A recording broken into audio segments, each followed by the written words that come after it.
Hello বন্ধুরা, তোমরা সবাই কেমন আছো? আশা করি ভালোই আছো। আমি একটি নতুন ভিডিও নিয়ে চলে এসেছি তোমাদের সামনে। আজকে চিড়া দিয়ে ডিম দিয়ে পকোড়া বানিয়ে রেসিপি তোমাদের সাথে শেয়ার করব।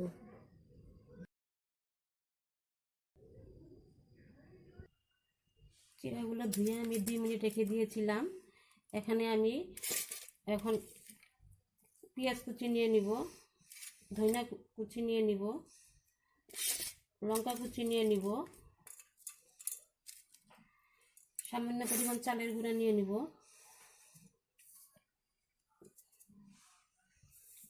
এখানে হলুদ নিয়ে নিব, এখানে লঙ্কা গুঁড়ো, সামান্য পরিমাণ কালো জিরা, সামান্য পরিমাণ জিরার গুঁড়ো আর লবণ দিয়ে দিব। দিয়ে আমি এটাকে ভালো করে মিশ্রণ করে নিব। ডিমটা এখন এখানে ফাটিয়ে দিব, ফাটিয়ে সব একসঙ্গে ভালো করে মিশ্রণ করে নেব।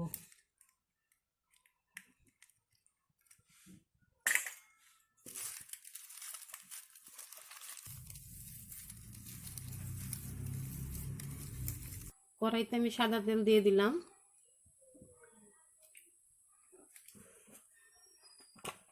তেলটাকে একটু গরম করে নিব।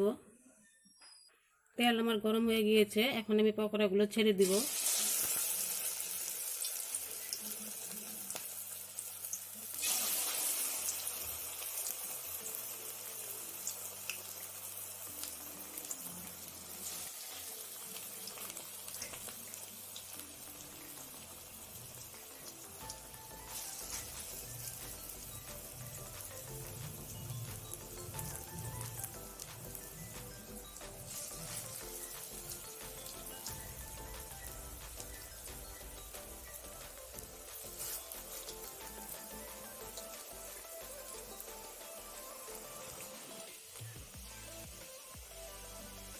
কিছুক্ষণ নাড়াচাড়ার পরে আমি পকোড়াগুলো নামিয়ে নেব।